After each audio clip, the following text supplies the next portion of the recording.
So hello friends, welcome to you fitter techno channel. तो friends, हम लोग जो है एवियनल एग्जाम के लिए जो है मोस्ट इम्पॉर्टेंट 1000 टेक्निकल एमसीक्यू की सीरीज स्टार्ट किए थे।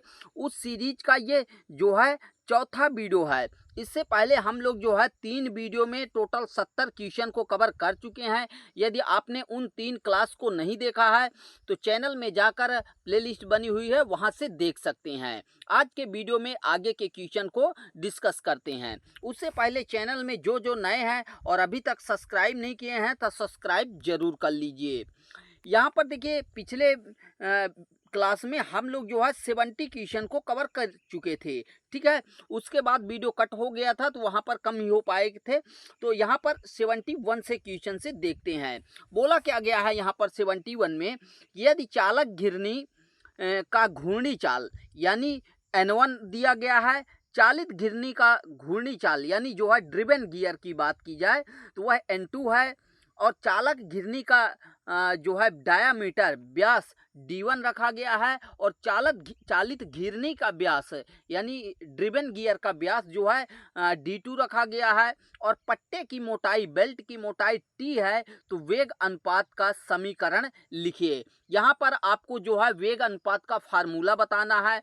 जहाँ पर N1 दिया है आपके जो है ड्राइवर गियर का जो है RPM, फिर यहाँ पर N2 क्या दिया गया है, आपका N2 दिया गया है ड्राइवर गियर ड्रिवन गियर का जो है RPM। फिर आपका मिल जाता है D1 जो आपका है ये ड्राइवर गियर का डायामीटर है, और जो D2 है ये आपके जो है यहाँ पर थोड़ा सा D2 है ये ड्रिवन गियर का डायामीटर है। अब पट्टे की जो थिकनेस है वह T दिया गया है। तो इसका यूज करके आपको फार्मूला बताना है कि वेग अनुपात का समीकरण क्या होगा। तो इसका जो समीकरण बनेगा तो यहाँ पर सी ऑप्शन में दिया गया है N2/N1। क्या, यहाँ पर नोट भी कर देता हूँ, वहाँ पर ज़्यादा नहीं समझ में आ रहा है। N2/N1 equal D1 plus T/D2 plus T, ये आपका फार्मूला बनेगा।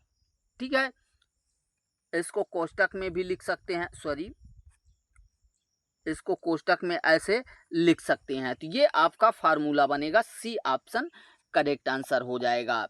अगले क्वेश्चन में क्या बोला गया है कि कोण मापने की फास्टिक यानी सेक्सा जेसिमल प्रणाली में 1 मिनट में कितने सेकंड होते हैं। तो 1 मिनट में 60 सेकंड होते हैं, ये सभी को पता है। ए ऑप्शन ही आपका 72 का राइट आंसर हो जाएगा। अगले क्वेश्चन में क्या बोला गया है कि पाइप निरीक्षण के दौरान निरीक्षक उचित सामग्री एवं वेल्डिंग तकनीक के बाद भी वेल्ड C1 के पास स्थानीयकृत संक्षारण देखता है। निम्नलिखित में से कौन सा सबसे संभावित मूल कारण है। बहुत अच्छा क्वेश्चन है।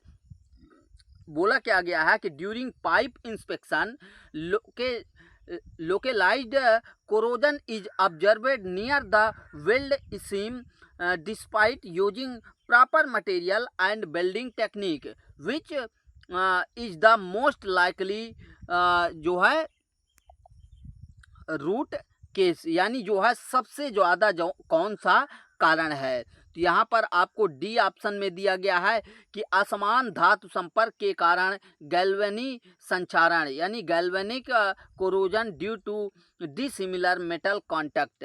तो डी ऑप्शन करेक्ट हो जाएगा। यहाँ पर सभी ऑप्शन को उतना ज़्यादा जो है नहीं बोल रहे हैं ताकि आपका टाइम ज़्यादा कंज्यूम ना हो। बोला गया कि प्रिक पंच का विशिष्ट बिंदु कोण क्या है। What is the typical point angle of a prick punch. तो प्रिक पंच देखिए, हमारे जो है ऑप्शन के अकॉर्डिंग बात करते हैं। प्रिक पंच जो है ये 2 टाइप्स के होते हैं, जिसमें एक होता है प्रिक पंच 60 डिग्री का और एक होता है प्रिक पंच 30 डिग्री का। तो यहाँ पर जो है आपका 60 डिग्री वाला विटनेस मार्किंग के लिए यूज किया जाता है और 30 डिग्री वाला डिवाइडर के पॉइंट को स्थान देने के लिए। ठीक है, तो यहाँ पर आपका 30 या 60 आपका सी ऑप्शन में मिल जाता है, तो सी ऑप्शन करेक्ट हो जाएगा। अगर देखिए प्रिक पंच बोला गया है तो सबसे पहले आपको जाना है 30 डिग्री में, लेकिन अगर दो ऑप्शन दिया गया है तो आप 60 डिग्री प्लस 30 डिग्री, प्लस नहीं कह सकते हैं, यहाँ पर 60 डिग्री और 30 डिग्री वाले ऑप्शन को चूज करना है, क्योंकि 30 डिग्री आपके प्रिक पंच 30 डिग्री होता है और प्रिक पंच 60 डिग्री जिसको डॉट पंच बोलते हैं, तो ये ध्यान में रखना है। अगले क्वेश्चन में क्या बोला गया है कि लेथ बैक प्लेट का प्राथमिक कार्य क्या है, यानी what is the primary function of a lathe back plate. तो देखिए जो लेथ मशीन पर बैक प्लेट प्रयोग की जाती है उसका मेन पर्पज पूछा गया है। तो लेथ स्पेंडल पर कार्य धारण उपकरणों को माउंट करना, to mount work holding device on the lathe spindle, तो यही आपका राइट आंसर हो जाएगा। अगले क्वेश्चन में क्या बोला गया है कि what is the main use of entire steel which contains about 36% निकल, यानी ऐसे इनवायर स्टील का उपयोग क्या है जिसमें जो है आपका 36% निकल होता है। तो किसके लिए, making high speed cutting tool, क्या हाई स्पीड कटिंग टूल में इनवायर स्टील का प्रयोग किया जाता है 36% निकल वाले का, इलेक्ट्रोप्लेटिंग में, या फिर क्रिएटिंग रस्ट रेजिस्टेंट अलॉय, या फिर डी ऑप्शन में मिल जाता है मैन्युफैक्चरिंग प्रिसीजन इंस्ट्रूमेंट। तो यही ऑप्शन आपका राइट आंसर हो जाएगा। जो सूक्ष्म मापी यंत्र होते हैं, मेजरिंग इंस्ट्रूमेंट होते हैं, प्रिसीजन इंस्ट्रूमेंट, तो उनमें जो है इनवायर स्टील का प्रयोग किया जाता है। तो डी ऑप्शन आपका करेक्ट आंसर हो जाएगा। अगले क्वेश्चन में क्या बोला गया है कि इंजीनियरिंग में अंतर विनीता यानी इंटरचेंजेबिलिटी का मुख्य प्रयोजन क्या है, what is the main purpose of interchangeability in engineering. तो इंजीनियरिंग में जो है अंतर परिवर्तनीयता का मेन प्रयोजन क्या है, उद्देश्य क्या है, तो ये होता है आपका सी ऑप्शन में उत्पादन लागत को कम करना, जिसमें जो है टू रिड्यूस प्रोडक्शन कास्ट आपका राइट आंसर हो जाएगा। देखिए इसमें होता क्या है कि हम जो है मास प्रोडक्शन में इसका यूज करते हैं बहु उत्पादन में, तो उससे क्या होता है कि उत्पादन में जो लागत लग रही है उसमें कमी होता है। तो यहाँ पर सी ऑप्शन करेक्ट आंसर हो जाएगा। अगले क्वेश्चन में क्या बोला गया है कि पहले इंग्लिश देखते हैं, is the property of a material specially metal to be harmed और rolled into thin sheet without rupturing, hammered है, हार्म्ड नहीं, किसी पदार्थ विशेष रूप से धातु की वह क्षमता जिसे बिना तोड़े या दरार के हथौड़े से ठोककर दबाकर या पतली चादरों में बेलित किया जाता है, रोल किया जाता है, तो वह क्या कहलाता है, कौन सी प्रॉपर्टी के कारण जो है ऐसा कर सकते हैं। तो 4 ऑप्शन दिए गए हैं जिसमें आपका मैलिएबिलिटी यानी आघात वर्धनीयता आपका राइट आंसर हो जाएगा। इस प्रॉपर्टी के कारण जो है हम धातु को पतली चादरों में जो है कन्वर्ट कर लेते हैं, तो फर्स्ट ऑप्शन आपका राइट आंसर हो जाएगा। अगले क्वेश्चन में क्या बोला गया है कि विद्युत परिपथ में वोल्टता की क्या भूमिका है, यानी what is the role of voltage in a electric circuit. Electric circuit में वोल्टता का मेन जो है कार्य क्या है, वोल्टेज का, ठीक है। तो यह परिपथ में धारा को धकेलती है, यानी it pushes current through the circuit, circuit पर जो है धारा को जो है करंट को ये पुश करती है, तो बी ऑप्शन आपका राइट आंसर हो जाएगा। अगले क्वेश्चन में बोला गया है कि पावर ड्राइविंग हैरिंगबोन गियर में एक का उपनाम है, यानी what is another name for a herringbone gear in power drive से। पावर ड्राइव में जो हैरिंगबोन गियर यूज किया जाता है उसका दूसरा नाम बताना है। ऑप्शन मिल जाता है आपको यहाँ पर 4, जिसमें helical gear, bevel gear, double helical gear या फिर वर्म गियर। तो क्या राइट आंसर हो जाएगा इस क्वेश्चन के केस में, आपका डबल हेलिकल गियर। हैरिंगबोन गियर का दूसरा नाम जो है डबल हेलिकल गियर होता है, यहाँ पर सी ऑप्शन राइट आंसर हो जाए, क्योंकि वो कुछ इस तरीके से शेप में बने होते हैं, ठीक है, तो वो डबल हेलिकल गियर के अंतर्गत आ जाते हैं। अगले क्वेश्चन में क्या बोला गया है कि कैलीपर को किस प्रकार वर्गीकृत किया जाता है। तो जो हमारे कैलीपर होते हैं उनको किस आधार पर क्लासिफाई किया जाता है। ऑप्शन मिल जाता है बेस्ड ऑन मेजरिंग रेंज, क्या मापने के रेंज के आधार पर, या फिर मटेरियल टाइप के आधार पर, या डिजिटल डिस्प्ले के आधार पर, या फिर based on their joint and leg, क्या उनके जोड़ों और पैरों के अनुसार आधार पर। तो एग्जैक्ट यही राइट आंसर हो जाएगा। कैलीपर को जो है उनके लेग और जॉइंट के आधार पर जो है क्लासिफाई किया जाता है। जैसे आपका spring joint caliper, firm joint caliper, ये जो है आपके जॉइंट के आधार पर हो जाते हैं। तो डी ऑप्शन आपका राइट आंसर हो जाएगा। अगले क्वेश्चन में क्या बोला गया है यहाँ पर कि पिलर प्रकार बर्मा मशीन यानी पिलर टाइप ड्रिलिंग मशीन की एक महत्वपूर्ण विशेषता आपको बताना है। इनमें से कौन सी पिलर टाइप ड्रिलिंग मशीन की विशेषता है? सघन भंडारण के लिए वलय संरचना, यानी ऑप्शन ए में क्या दिया गया है कि folding structure for compact storage, क्या हम इसको फोल्ड कर सकते हैं, इस तरीके से बोला गया। बी ऑप्शन में vertical column for rigid support, क्या इसका दृढ़ आधार के लिए ऊर्ध्वाधर स्तंभ दिया जाता है? तो एग्जैक्ट वर्टिकल कॉलम इसमें प्रोवाइड कराया जाता है। तो बी ऑप्शन राइट आंसर होगा। अगले क्वेश्चन में पूछा गया है कि why is a dot punch preferred over a centre punch for witness mark, यानी जो साक्ष्य चिन्ह होते हैं, विटनेस मार्क होते हैं, उनको मार्किंग करने के लिए सेंटर पंच के स्थान पर डॉट पंच 60 डिग्री का प्रयोग किया जाता है। लेकिन क्यों किया जाता है, क्यों प्राथमिकता दी जाती है? अब देखिए इसमें ऑप्शन क्या मिल जाते हैं। ए ऑप्शन में मिल जाता है यहाँ पर कि यह एक छोटा और अधिक यथार्थ दंतुरण बनाता है, यानी it makes a smaller and more accurate indentation, या फिर डाट पंच में एक अधिक शार्प पॉइंट होता है और यह ड्रिल को विचलन से रोकता है। डाट पंच में 90 डिग्री का टिप होता है और डाट पंच का उपयोग केवल लकड़ी पर किया जाता है। तो ऐसा नहीं है, जो हमारा डाट पंच है उसको सेंटर पंच के स्थान पर प्राथमिकता दी जाती है विटनेस मार्किंग की, क्योंकि ये जो है it's make a smaller and more accurate, यह एक छोटा और अधिक यथार्थ तंदुरण बनाता है। इसका देखिए एंगल क्या होता है, 60 डिग्री होता है, जबकि आपके सेंटर पंच का एंगल कितना होता है, 90 डिग्री का होता है। तो ये क्या करता है, ये 90 डिग्री वाला बहुत बड़ा आपका छेद बना देगा, ठीक है, बहुत बड़ा। तो इस कंडीशन से 60 डिग्री वाले डॉट पंच का उपयोग किया जाता है, क्योंकि ये स्मॉलर एंड मोर एक्यूरेट, छोटा चिन्ह बनाता है, साथ ही इसकी एक्यूरेसी ज़्यादा होती है। क्यों? क्योंकि इसका पॉइंट एंगल कम होता है, तो ये पॉइंट एंगल कम होने से ये तीखा बन जाता है।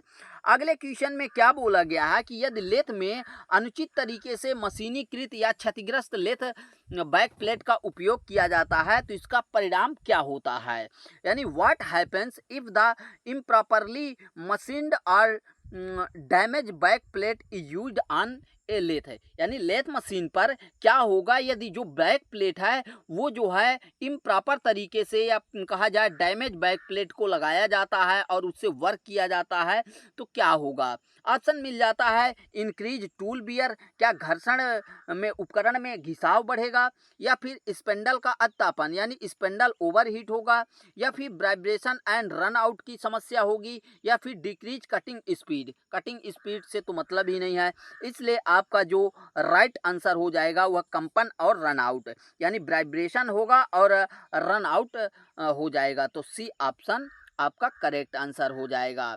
अगले क्वेश्चन में यहाँ पर क्या बोला गया है कि किसी दिए गए पदार्थ के लिए निम्नलिखित में से किस ड्रिल साइज को स्थिर कर्तन चाल पर सबसे कम तर्क गति यानी आरपीएम की आवश्यकता होगी।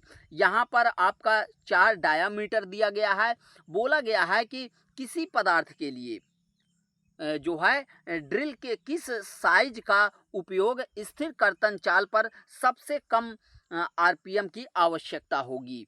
तो आरपीएम किस में जो है कम लगेगा, तो देखिए आप लोगों को बता दें कि आरपीएम बराबर हमारा क्या होता है, एन बराबर होता है कटिंग स्पीड इनटू 1000 अपान पाई डी, यानी इसमें जो है आपका कटिंग स्पीड भी जो है के ऊपर भी डिपेंड करता है और यहाँ पर डायामीटर के ऊपर भी डिपेंड करता है। लेकिन कटिंग स्पीड तो यहाँ पर बोल दिया गया कि फिक्स है, स्थिर कर्तन चाल है।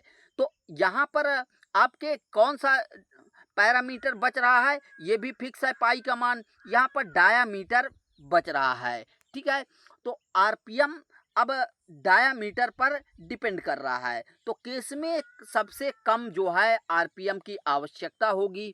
ऑप्शन दिया गया 12 मिलीमीटर, 8 मिलीमीटर, 25 मिलीमीटर या फिर 20 मिलीमीटर। तो यहाँ पर आपका सबसे जो ज़्यादा डायामीटर का होगा उसमें जो है कम जो है रहेगी। तो यहाँ पर क्योंकि डिवाइड करता है तो यहाँ पर आपका सी ऑप्शन राइट आंसर हो जाएगी। अब यहीं पर बोल दिया जाता कि सबसे ज़्यादा आरपीएम की ज़रूरत किस में होगी, तो वहाँ पर उस कंडीशन में 8 मिलीमीटर आपका राइट आंसर होता।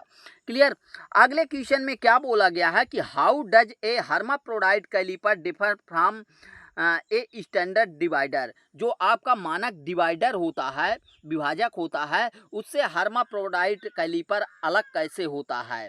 ऑप्शन मिल जाता है it cannot be adjusted, या फिर it is only used for external measurement, या फिर it has a digital display, या फिर it has one bent leg for guiding along the edge. तो एग्जैक्ट यही आंसर हो जाएगा, क्योंकि जो हर्माफ्रोडाइट कैलिपर होता है जिसको हम जेनी कैलिपर भी बोलते हैं, तो इसका एक पैर जो होता है वह मुड़ा हुआ होता है और जो कि आपके किसी एज के किनारे से जो है गाइड करता है। क्लियर। तो यहाँ पर डी ऑप्शन राइट आंसर होगा। अगले क्वेश्चन में बोला गया कि फ्लेमेबल लिक्विड फायर, यानी जो आपका फ्लेमेबल लिक्विड फायर है, आग है, तो उसके लिए किस प्रकार के अग्निशामक यंत्र सबसे उपयुक्त रहेंगे। तो देखिए फ्लेमेबल की बात की गई है, इसलिए आपका फोम जो है राइट आंसर होगा। ये क्या करता है, ये जो है आपके जहाँ पर आग लगी हुई है तो वहाँ पर क्या करता है, झाग की पतली परत बना लेता है, जिससे क्या है कि ऑक्सीजन का कनेक्शन टूट जाता है और वहाँ पर आग बुझ जाती है। तो यहाँ पर सी ऑप्शन आपका करेक्ट आंसर हो जाएगा।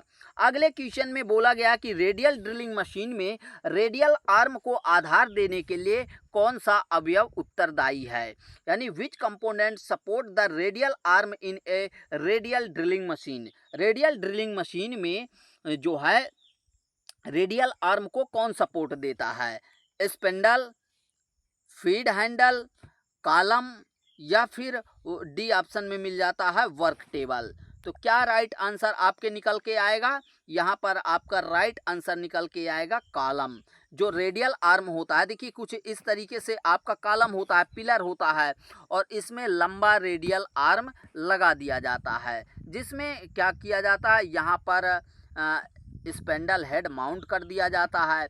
तो इस लंबे रेडियल आर्म को जो है कौन जो है सुदृढ़ता यानी मजबूती प्रदान करता है, या कौन उत्तरदायी होता है, तो ये आपका लंबा जो वर्टिकल पिलर होता है, कॉलम होता है, यही प्रोवाइड करता है। तो सी ऑप्शन आपका राइट आंसर हो जाएगा।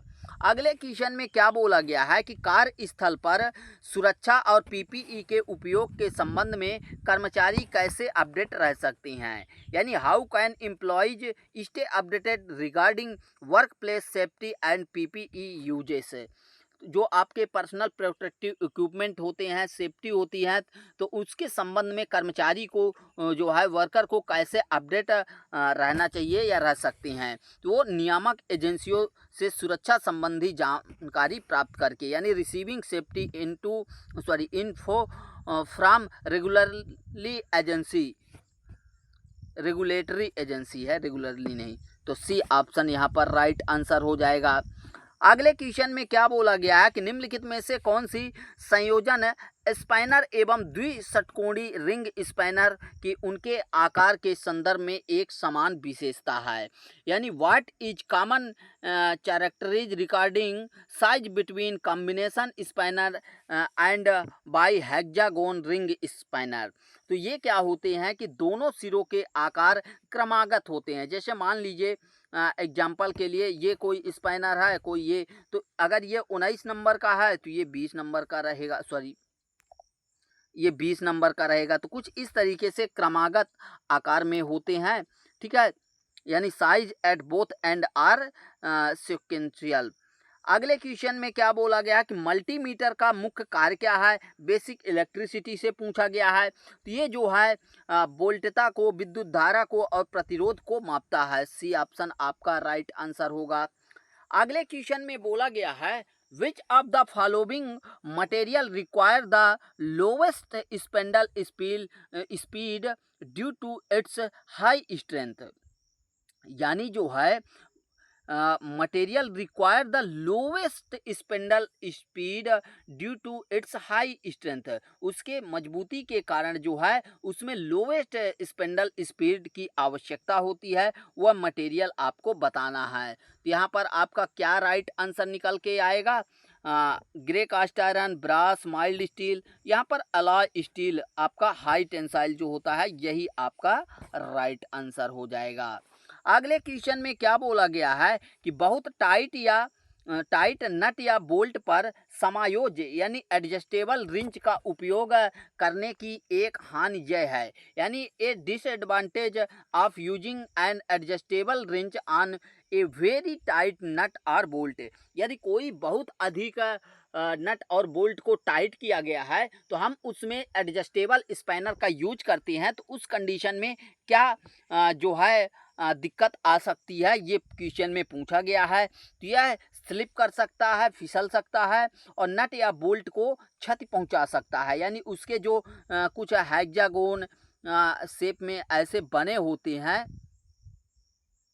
तो उसको क्या कर सकता है, डैमेज कर सकता है। ये जो पॉइंट इधर इधर ये सब बनते हैं तो इनको क्या कर सकता है, डैमेज कर सकता है। इट में स्लिप एंड डैमेज द नट और बोल्ट, तो यही ऑप्शन आपका राइट आंसर हो जाएगा।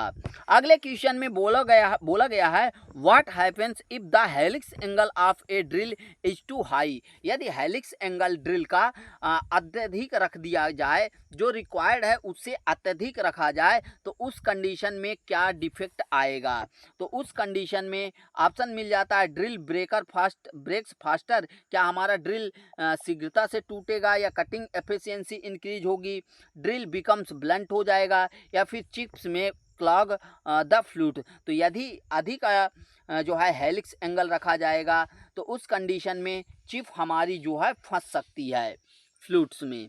अगले क्वेश्चन में क्या बोला गया, different spindle speed in a bench type drilling machine are obtained by, bench drilling machine में अलग अलग स्पीड कैसे प्राप्त की जा सकती है, तो वो जो है किसका उपयोग करके, changing the belt position in the stepped pulley, stepped pulley में अलग अलग पुल्ली में जो भी ग्रूव होते हैं उसमें सेट करने से जो है हमको डिफरेंट स्पीड प्राप्त हो सकती है, जो स्टेप्ड पुल्ली होती है उसमें, ठीक है। तो ए ऑप्शन ही आपका राइट आंसर हो जाएगा। अगले क्वेश्चन में बोला गया कि which type of drill is suitable for drilling soft and tough material, soft and tough material में ड्रिलिंग करने के लिए कौन से टाइप का ड्रिल सबसे उपयुक्त होगा। तो देखिए आपका NSH तीन टाइप का, SN और H तीन टाइप के आपके जो है ड्रिल होते हैं और ये हेलिक्स एंगल के आधार पर होते हैं। तो यहाँ पर बोला गया कि सॉफ्ट एंड टफ मटेरियल के लिए कौन सा यूज होगा, तो सॉफ्ट एंड टफ मटेरियल के लिए हम किसका यूज करेंगे, यहाँ पर S वाले टाइप हेलिक्स वाले ड्रिल का यूज करेंगे।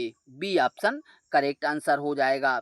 अगले क्वेश्चन में बोला गया कि सामान्य टर्निंग ऑपरेशन में कटिंग टूल को किस प्रकार सेट किया जाना चाहिए, यानी in a general turning operation how should the cutting tool be set, किस तरीके से कटिंग टूल को सेट किया जाना चाहिए, तो वह ठीक सेंटर हाइट पर, ठीक केंद्र की ऊंचाई पर, exact at the centre height पर सेट किया जाना चाहिए। तो यहाँ पर सी ऑप्शन आपका राइट आंसर हो जाएगा।